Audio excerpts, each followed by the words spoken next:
Para hablar de economía me acompaña una vez más en el estudio mi compañera Daniela Blandón. Daniela, nos volvemos a encontrar. Claro que sí, muy buenos días, Valentina. Y este segmento vamos a empezarlo hablando de cómo está la financiación de las campañas en Estados Unidos. Por supuesto, una de las razones por las que Kamala Harris parece ser la sucesora natural demócrata es porque es la única candidata que puede efectivamente acceder directamente al tesoro de la campaña de Biden según las reglas federales de financiamiento de campaña. Si surge otro candidato, esa persona probablemente tendría que empezar a recaudar fondos desde cero, aunque esto es algo que se está sopesando, ¿no? Están viendo cómo pueden hacer para esta financiación. Daniela, hasta este momento, ¿cuánto ha recibido cada candidato?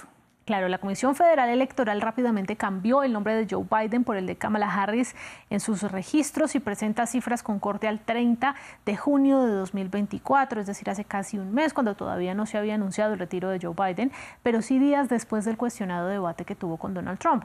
Hasta ese momento, todos los aspirantes habían recogido casi $800 millones, liderando Harris por presidente con casi 300 millones, en ese momento eran de Joe Biden, seguida de Donald Trump con 221 millones. Solamente el domingo, la vicepresidenta recaudó casi $50 millones, según la Casa Blanca, cifras que serán incorporadas después a estos registros. Ahora le pregunto, ¿cómo es la relación de Harris con el mundo empresarial?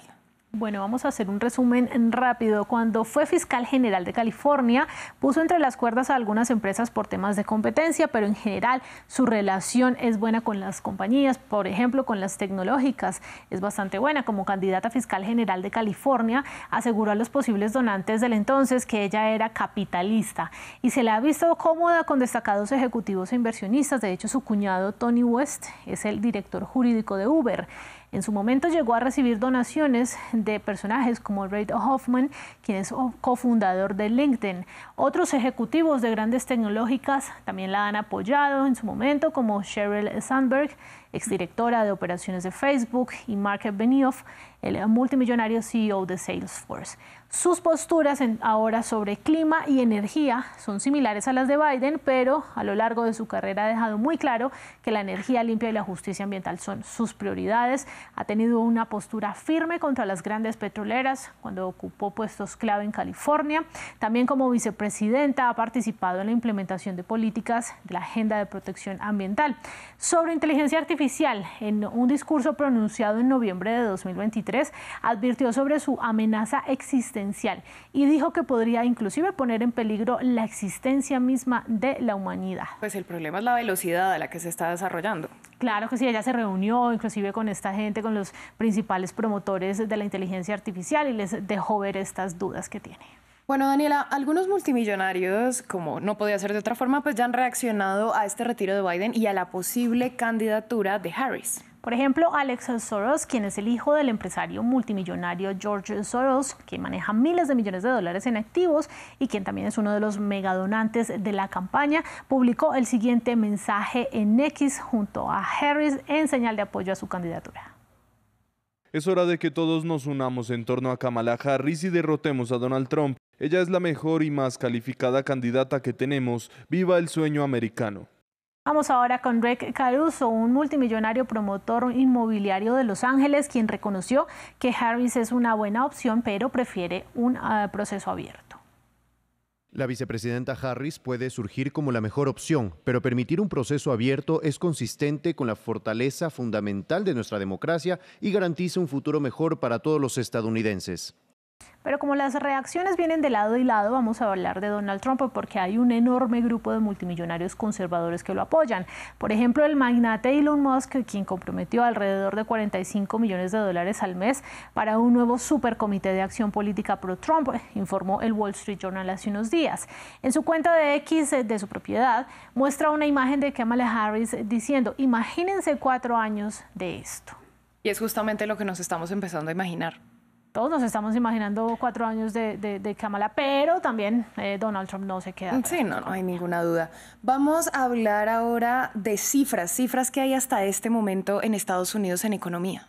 Claro, Joe Biden ha sido profundamente impopular como líder, inclusive después de haber dirigido a la nación en plena recuperación post-pandemia, también de haber presidido una economía que no cayó en recesión como llegó a temerse a finales del 2022 y 2023. Sin embargo, muchos desaprueban su gestión económica, en particular por la persistente inflación. Analicemos entonces estas cifras, Daniela. Bueno, tanto Donald Trump como Joe Biden han hecho eco de su manejo económico. Vamos a verlo con cifras en mano sobre un tema muy importante que es la inflación, quizás el más importante en términos económicos. Los votantes han visto cómo los precios de los principales bienes y servicios se han disparado. Cuando Trump estuvo en el poder, la primera economía del mundo gozaba de una inflación muy baja, 1,6%. Llegó a dispararse cuando estalló la guerra en Ucrania, 2022, en ese verano muy costoso, cuando los precios se dispararon en un 9%, debido a que los precios del petróleo y de los alimentos también subieron como consecuencia de este conflicto, para tocar ese pico que vimos que era la cifra más alta en 4 décadas. Hoy esa inflación ha venido desacelerándose, está en un 3% anual según el más reciente informe, pero sigue siendo el doble de lo que se registraba cuando Biden asumió la Casa Blanca, un resultado que se ha logrado a costa de ir incrementando las tasas de interés, con las consecuencias que eso tiene también, sobre todo para los microempresarios que dependen mucho del crédito. Vamos ahora con los indicadores económicos de la jornada. Wall Street abrió al alza, con los inversionistas sopesando estas posibilidades de un segundo mandato para el candidato Donald Trump en las elecciones de noviembre o de la llegada de Kamala Harris. Si bien los mercados tienden a ser muy de derecha, esta vez creen que una victoria republicana aumentaría las presiones fiscales e inflacionarias. De todas maneras, el mercado siempre es bien impredecible.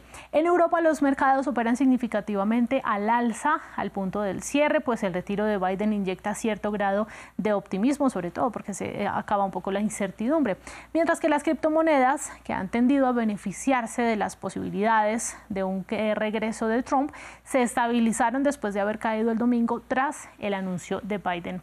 En Asia es noticia que el Banco Popular de China recortó sus tasas de interés de referencia hasta el 3,35%, después de que el domingo ya se conociera un documento de política que describe sus ambiciones para la economía. Este mercado asiático también está muy pendiente de lo que suceda en Estados Unidos por esas fricciones comerciales que con Donald Trump inclusive podrían tender a incrementarse.